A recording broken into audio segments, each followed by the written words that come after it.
might be extremely familiar to you, but we don't generally look at it from the perspective that we're going to today. So we're going to look at the story of the birth of our hero, Moshe, and we're going to look at it from the perspective of the women, two of the women involved in his birth narrative. So we're going to look at the text first, and then we're going to bust it open a little bit. And I invite you to share however you want to as we get to salient points from Shemot, from the book of Exodus. And I recently taught this segment at a women's Passover celebration. We have a women's Passover celebration at KI where like 300 women come to spend a night together, and I teach, and we have a blast.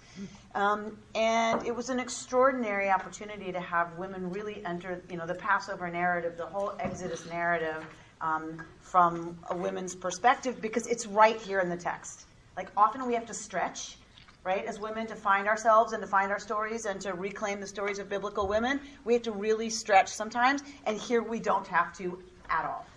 It is right here. So we're looking at the hero narrative. This is a hero narrative, right? Moshe becomes the hero. What is the first thing you have to have when you have a hero story in the ancient world? What is one of the main things that has to happen? A strange birth. You have to have an odd birth. The birth can't be normal, right? If the birth is normal, you don't have a hero in the making. So you need an odd birth, and you also need the fact that the infant must be, from the moment of birth, separated from the mother. Sometimes separated from the mother. Think Bambi. Think the Lion King, right?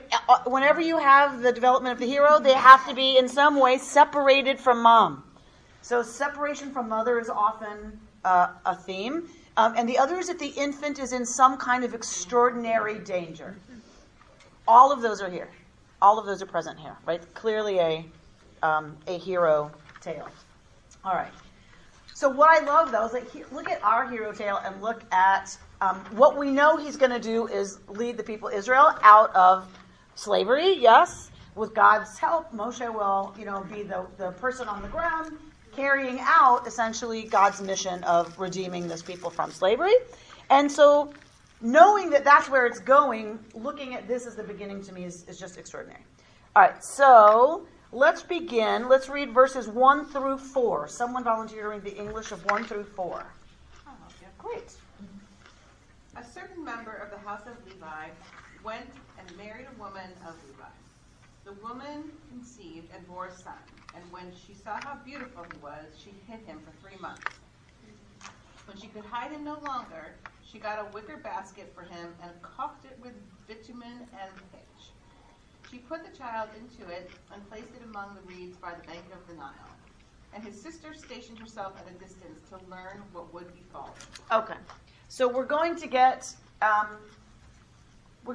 this beginning story at chapter 2, verse 1. But if we go back to the end of chapter 1, the very last thing that was said at the end of chapter 1 is that Pharaoh gives his decree that every male child shall be drowned in the Nile, but every daughter you shall let stay alive.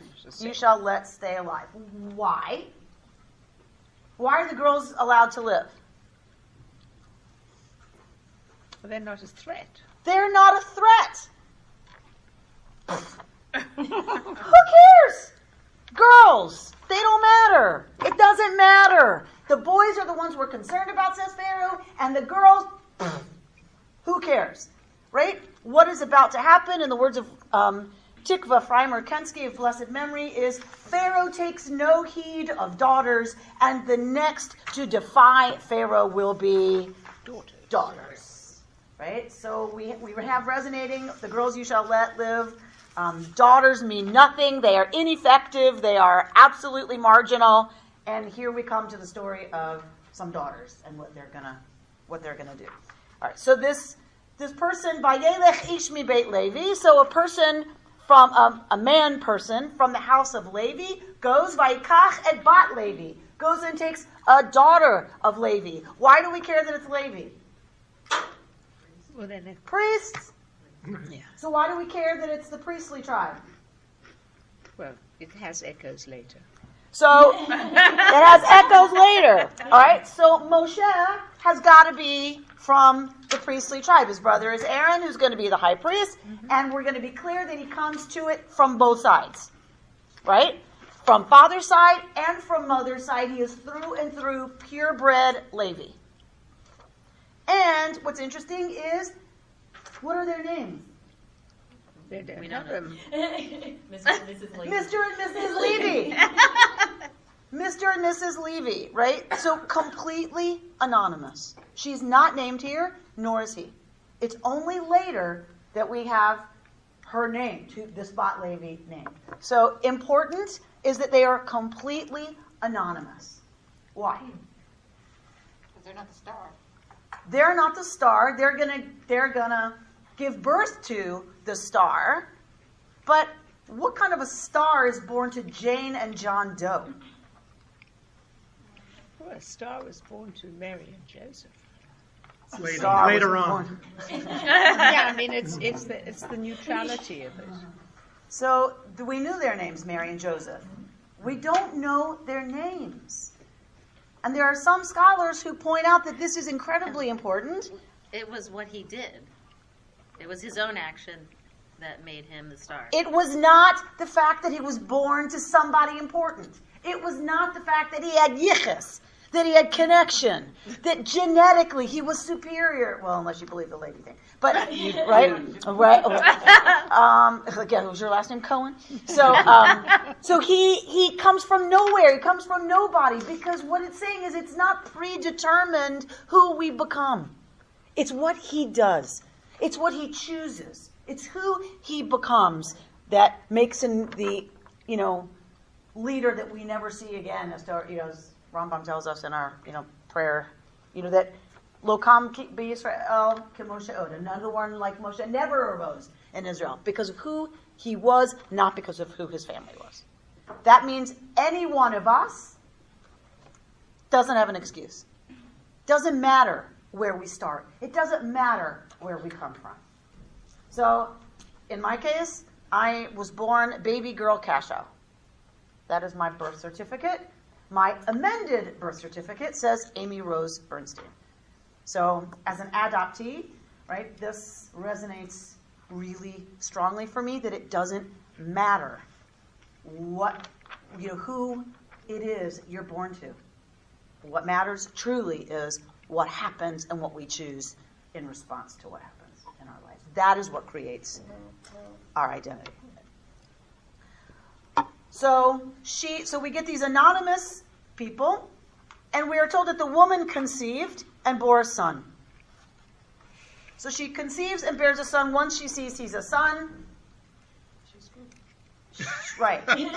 She knows what is demanded, right? All right. So she sees. So she vatereoto, and she sees him. Ki tov, who? She sees that he is Good. Good. Beautiful. She sees him. She looks at him, and her response is tov. Where else do we know this language? Creation. And who says ki tov in creation? God. God looks and sees and proclaims ki tov. It is good. Here, the mother of Moses is a co-creator. This has clear resonances with God speaking about God's creation. This is exactly the language we get here with this Bat Levi who sees this child, ki tov. Every mother. Every mother. Every human, truly, who holds an infant. Really, unless something is really wrong, and I'm not saying there isn't lots of cases where something's really wrong. There is. But most of the time, our response, when you hold a newborn, ki tov, right? It's pure. It's the best of the best of the goodest of the good, right?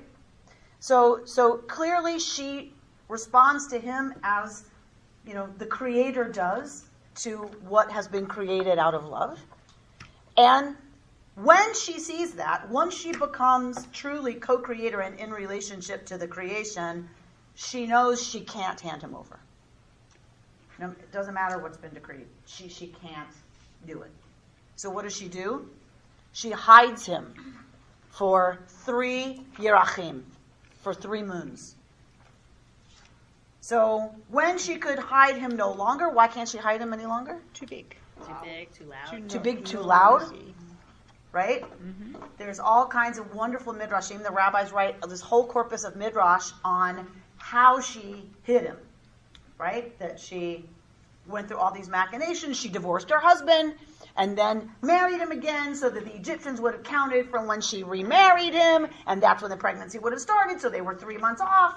Right? So all these wonderful midrashim about how she, and it's always she, figured out how to trick the Nazis for 3 months who were watching the pregnancies. That's in the rabbinic imagination. They're watching who gets pregnant and when they deliver. So in the rabbinic imagination, she is incredibly smart. She is crafty. She is brave. She is, the one who figures out how to do what seems impossible. But then it comes, of course, to where she can't hide him anymore. So she gets a wicker basket for him. Yes? Batikach lo tevat gomeh. So this word basket is not the word for basket that we normally see. This is teva. Anybody know where the teva is? The only other place it is in the Torah? The ark. What happened with the ark? Tell me about that teva.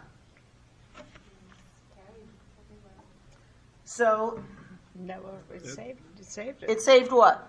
The world. It saved parts of the world. It saved humanity. So And animals. it saved one of each. Well, it depends which version you're looking at, because there's different versions in the Torah itself. But in one version, it's one of each, male and female, of every species, and this Noah family. Right? And so that's going to save the entire world. Here we have a much smaller teva that is going to save The Jewish people. the Jewish people, and because it was an Erev Rav, because it was a mixed multitude, anyone who was ready to go. Anyone who was willing to follow this crazy guy who heard voices and said the entire situation of our universe could flip tomorrow morning. You ready? You coming with me? Right? So anyone who was willing to follow is saved by this teva. So those are the only places in the Bible we see the word teva. Here and in the story of Noah. And of course, that happens first in Torah. So all of these are resonances back, right? Kitov, the teva are all resonances back to Genesis. So what happened at the macro is now happening at the micro to the like Beryl said, the Jewish people. So she puts him in a teva. You have to caulk a teva to make it waterproof, right? So you take slimy stuff that hardens and is waterproof. You waterproof the teva. She put the child into it and placed it among the reeds by the bank of the Nile. And his sister stationed herself at a distance to learn what would befall him. So she takes the teva, and where does she place it? Where In the reeds by what? the river. What was supposed to happen with the Nile and baby boys? He was supposed to be drowned in He was it. supposed to be drowned in it. She takes it to the very place where he was supposed to be placed in it to die, and it becomes, of course, the agent through which he will live. And the Nile was a god in Egypt, right? So you're also talking about, we have a resonance now of placing the child in a representation of the god of Egypt, as is Pharaoh. So this is defying the decree of Pharaoh, god of Egypt, placing him into another representation of a god of Egypt, the Nile, the source of life for Egypt. Yes, it overflows. That's how they irrigate, is the Nile overflows its banks. That symbol of life into which he was supposed to die. And so this is how these women answering a different call from a different kind of God, right? Defy the gods of Egypt.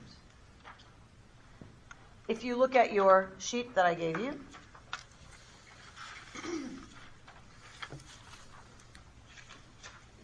we note that a teva does not have a rudder.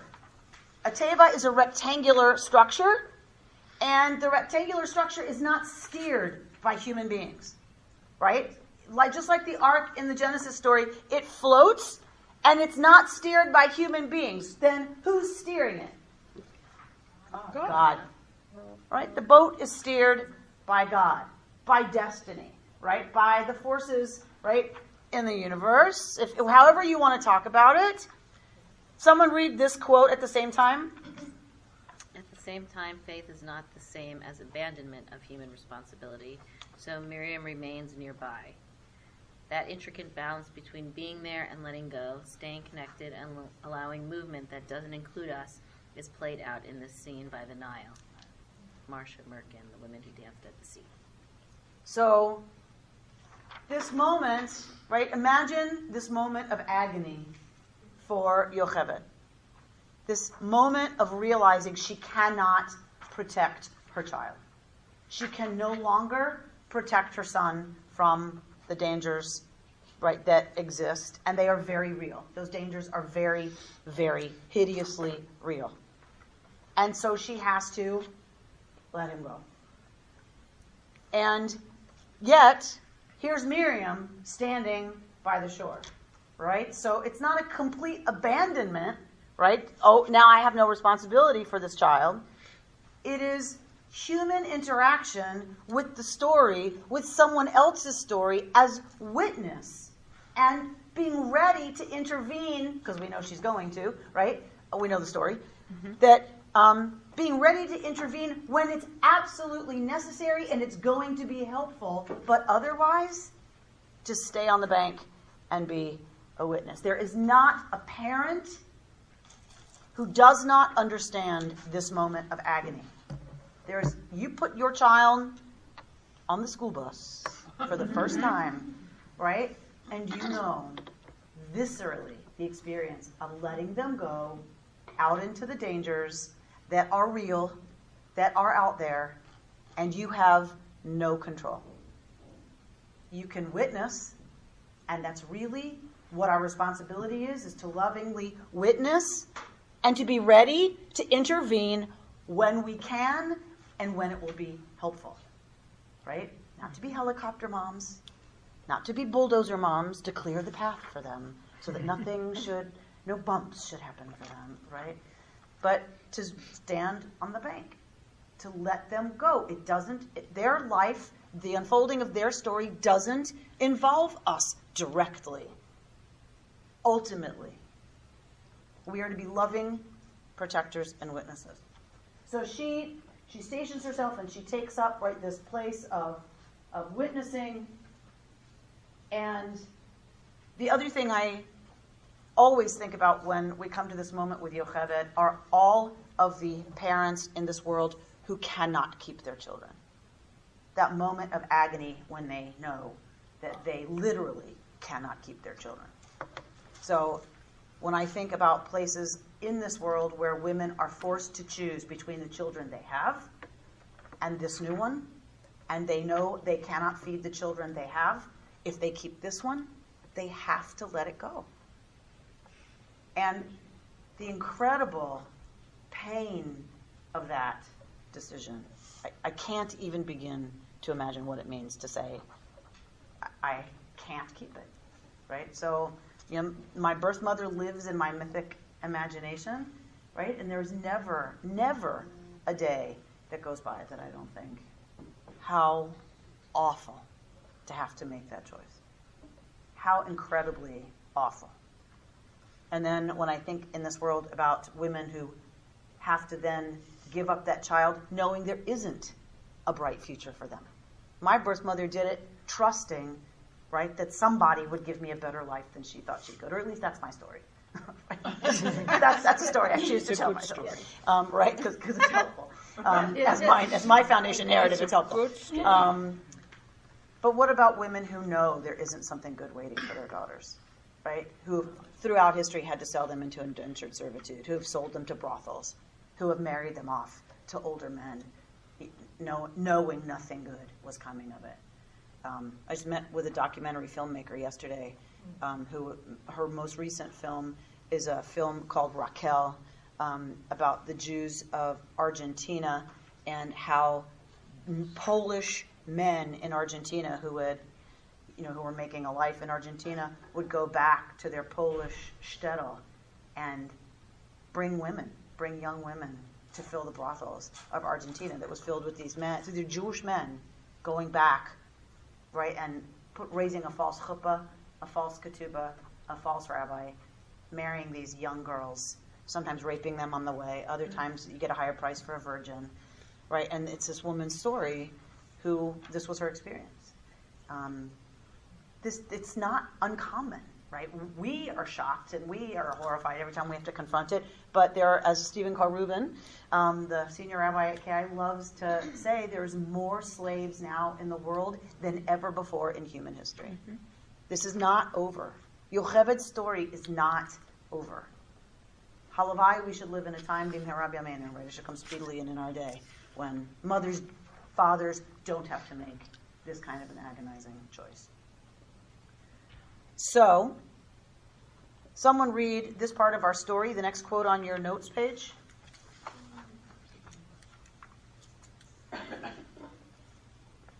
Someone read? This part of our story is an ancient observation about the vulnerabilities of absolute power structures in human societies. Even if they are seemingly invincible, these power structures have cracks in them, even at the highest levels.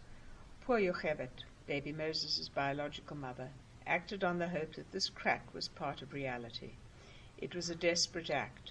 She dared to have faith that there was something more to the world than raw power and callousness. She cast her condemned son upon the waters of the Nile, the symbol of the life of all of Egypt, in the hope that someone, somewhere in this empire of cruelty, might feel a stirring of sympathy and choose to rescue the child. Yocheved took the absolute risk of believing that there was more than what she saw in that regime. That as horrible as their reality was, she trusted, not just as an idea, she took the absolute risk of trusting that there was something else, that there was a crack. The option was just to kill him right away anyway, so at least it was a chance. I mean, didn't really have a lot of choices. And so that chance is based on her belief that there was a crack somewhere, right, in that absolute empire of evil. I mean, from the slaves' experience, right? Not condemning ancient Egypt, right? In our story, that absolute empire of evil, that there was a crack and that somebody would show something other than cruelty, right? To an infant. So she... To a Hebrew infant. To a Hebrew infant, to a condemned infant, to the other, capital O. That's exactly right. And we're going to see in this next part, which is amazing, that she's right. Somebody read from 5 through 10 in the Torah text, please. The daughter of Pharaoh came down to bathe in the Nile while her maiden played along the Nile. She spied the basket among the reeds and sent her slave child to fetch it. When she opened it, she saw that it was a child, a boy crying. She took pity on it and said, "This must be a Hebrew child." Then his sister said to Pharaoh's daughter, "Shall I go and get you a Hebrew nurse to suckle the child for you?" And Pharaoh's daughter answered, "Yes."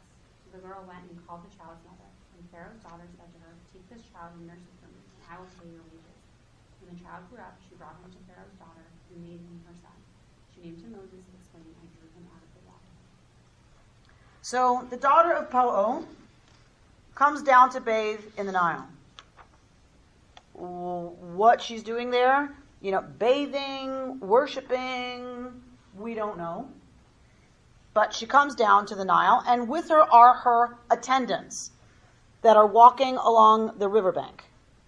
So Bat Paro, the daughter of Paro, so presumably, he's the ruler, the absolute ruler of Egypt. He's the god of Egypt. She is a obedient princess, an obedient daughter of the king, being raised at the heart of corruption, at the heart of wealth and power and ease and luxury, right? And entitlement.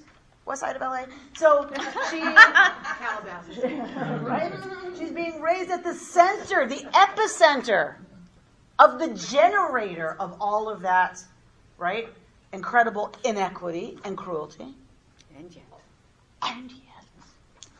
She comes down and she's with her maidens. We're not sure where they are, if they're with her or not. The Midrashic literature has varied scenarios. But in any case, she sees the basket among the reeds.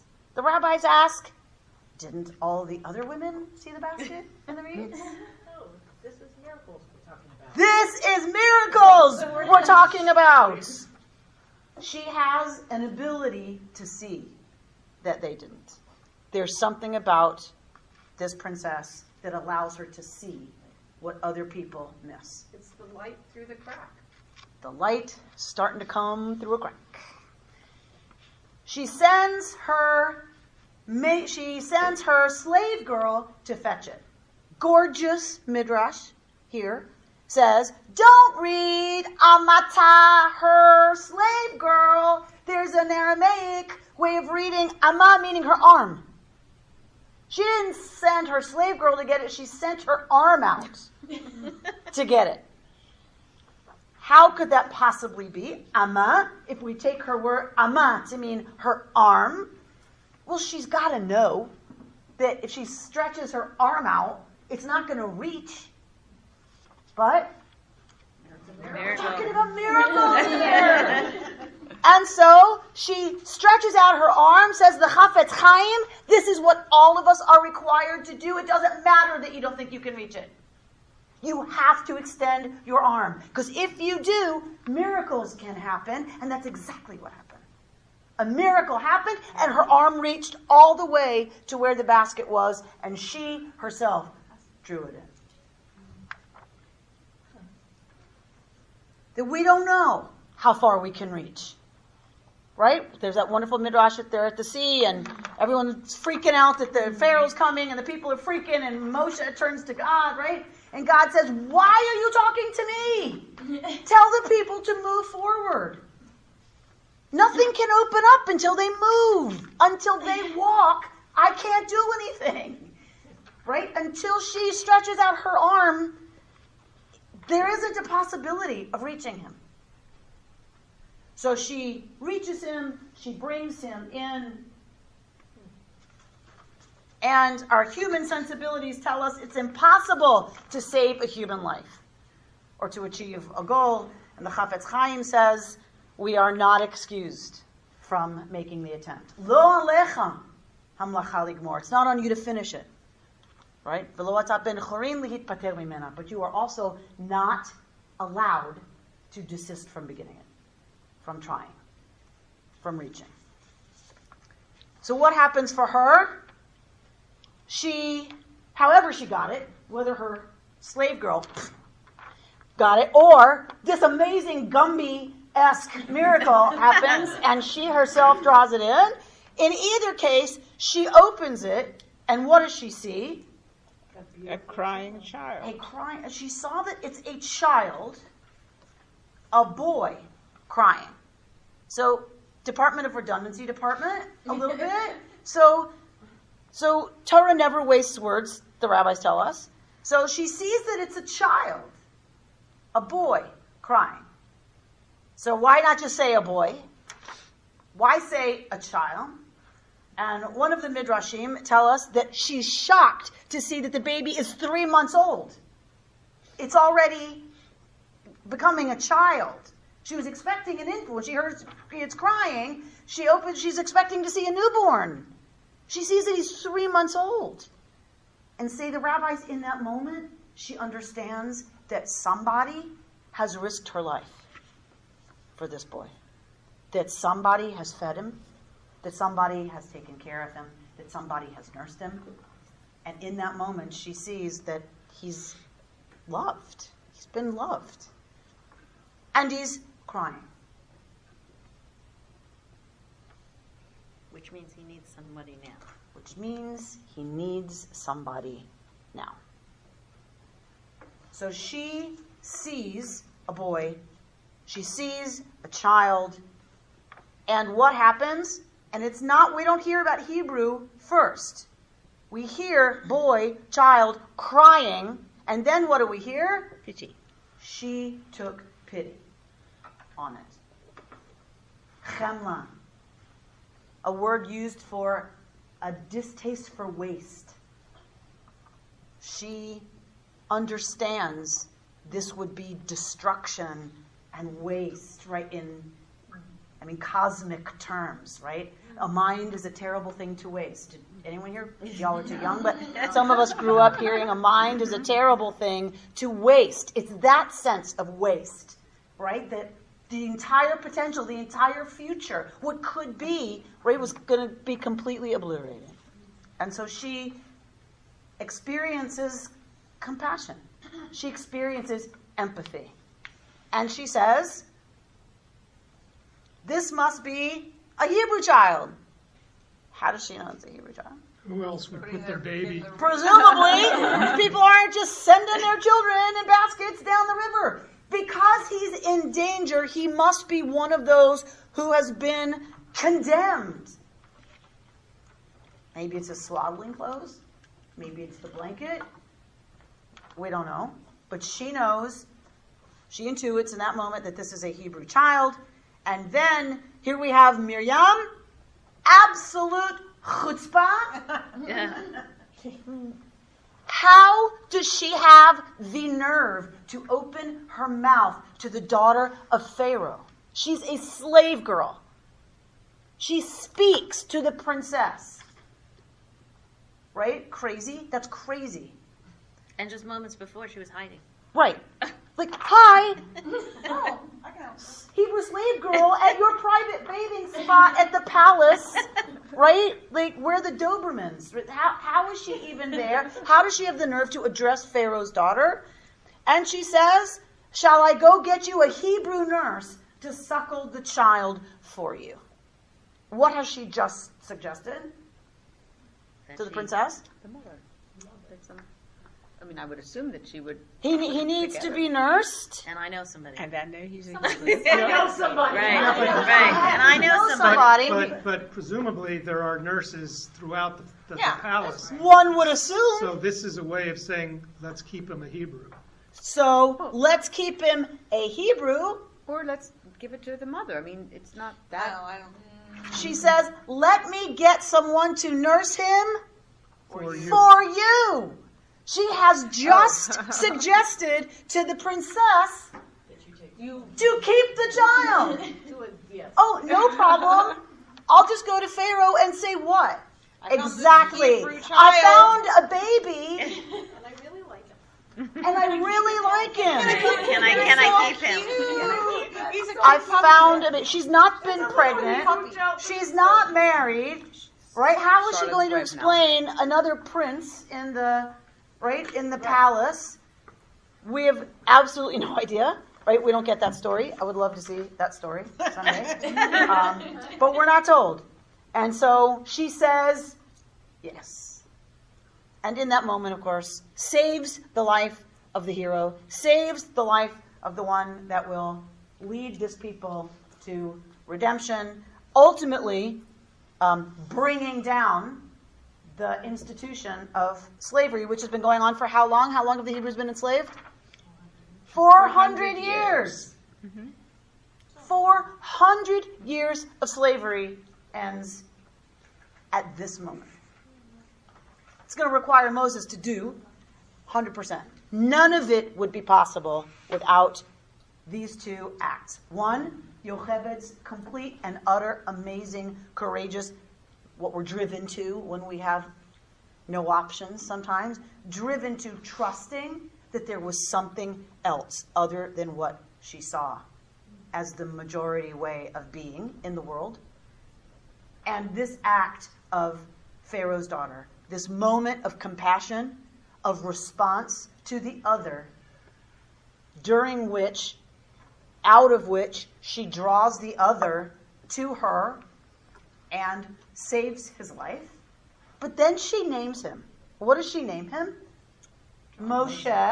Drawn from the water. Interesting. It's not drawn from the water. That's what's him. fascinating. I drew you from the water is his name. Right? So usually we think of it as because he was drawn, that's why she names him that. It's the act of drawing that gets named. Her action is what is named here. Well, Right. isn't that obvious? Like, why would you name the kid something so obvious to the rest of the people?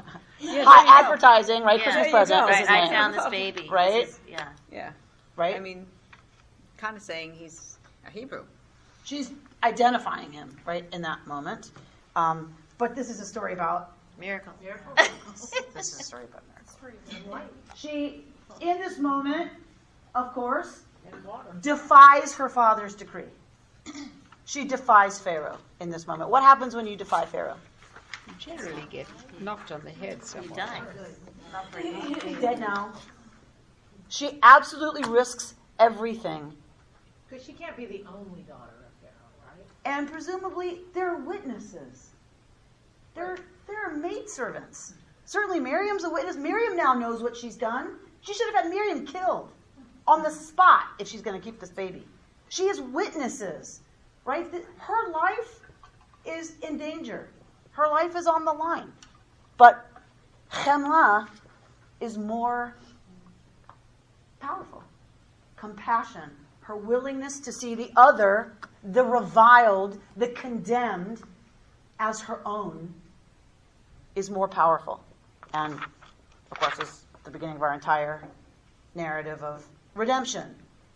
So, Moshe now is born to a Hebrew, abandoned out of necessity, and is adopted by Pharaoh's daughter. He's raised in the house of the enemy, the palace of the enemy. This status, I love this part of the story, is important for several commentators because his outside status is what allows him to see differently and to see critically and to see, the injustice, to respond the ways he does later in slaying the taskmaster, right? So I've given you a quote here about that. Maurice Harris has written a book, Moses, A Stranger Among Us. I know you've had a presentation here before on that. So I've given you some quotes. If you turn your page over. So isn't his name really so he knows who he is?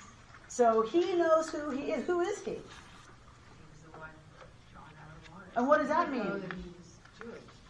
So he'd know he was a Hebrew. Interesting, we are never told whether or not he knows he's a Hebrew.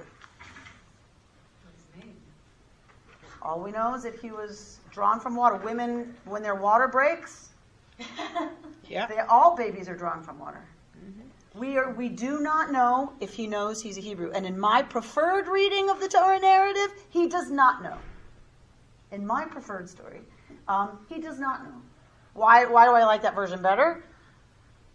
When he sees the Hebrew being beaten, Does the right thing. he still does the right thing. Born at the center of power, raised in West LA, he nonetheless allies himself like Batya, like the daughter of Pharaoh. He allies himself with the other, with the reviled, with the condemned, and with their suffering, and responds with an outraged compassion that makes him a fugitive. I like that so much better than he saw one of his kinsmen. Right? The narrator knows it's a kinsman. We don't know that Moshe knows that. How would he know? Yeah. How would he know? Unless the daughter of Pharaoh told him, or Yocheved, while she's nursing him, tells him. But that puts everybody's life at risk. And more importantly, puts his life at risk more than anybody. Yeah. So Yeah. So it is likely, in my version anyway, Yeah. that they did not tell him. How did they pass him off? That just doesn't make sense. Like that. That's just this whole. It is a big mystery, but figuring that there's other princesses, possibly so many kids, Pharaoh can't keep up. Right? And people it's can see what they can see. It's and a they big don't palace. See it, but they're It's a hidden. big I mean, palace. just think of King Saud. He doesn't know who all his children are. And Idi Amin didn't even know. He had this one and that one and this one There you in go. that movie about him. documents. So back to this point about who he is, his identity. He's both the one drawn from the water, meaning the Hebrew child, and Moshe, an Egyptian prince. We need both the identities we're born with and the ones we acquire through experience. I am both baby girl Kashow and Amy Rose Bernstein. They are both true. They are entirely true, both of them.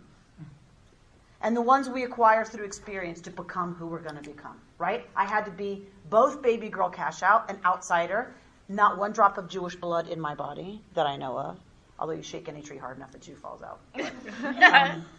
Not one drop of, so the outsider, the consummate outsider, not part of the tribe, not part of Jewish blood, not part of it's my inheritance, none of that.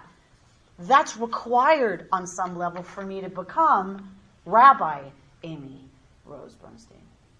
We need both our status as, who, all these kinds of identities, the ones we're born with, and the ones we acquire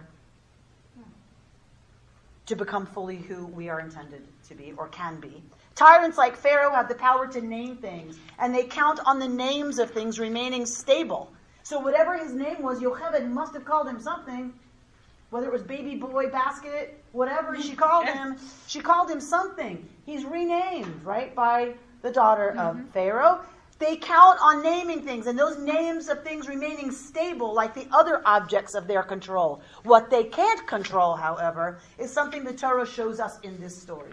The unexpected events of our lives can change us utterly, even changing our names, renaming us into members of a counterforce to the system of oppression. That is what they are. They are a counterforce to the system of oppression, and they set the crack through which light came rumbling through at some point. There's a beautiful midrash that his birth certificate name was the Kito name. Lovely. So that's your rose. Lovely. Keto. Lovely. So in the brief moment described in this verse where we looked at the response of the princess, the daughter of the most powerful emperor in the world stood face to face with an abandoned Hebrew baby boy condemned to die by her father's order. The seed of the overthrow of 4 centuries of slavery was planted. In the time it took for one young woman's heart to feel a pulse of compassion, strong enough to evoke action, the gods of Egypt fell, and the God of Israel entered the drama of history on the world stage as the champion of the oppressed. The revolution was born in the most unlikely of places, inside his unnamed daughter's heart. Incredible.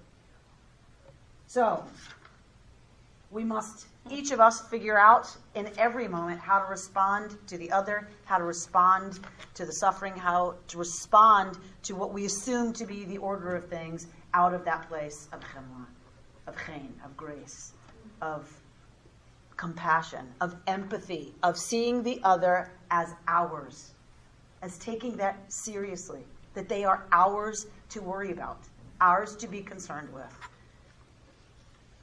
In doing that, in naming him, in giving him an identity that is linked to her, knowing he is the other, in claiming him as hers and naming him, is based on the act of saving his life and not on the feelings of mercy. His name, which is what we're going back to, is not drawn out of the water. It's what she did. It's her action that is his name, because that's what saved his life. That she felt what she felt is wonderful. But until we act in the world in the ways only we can, in certain circumstances, it doesn't matter.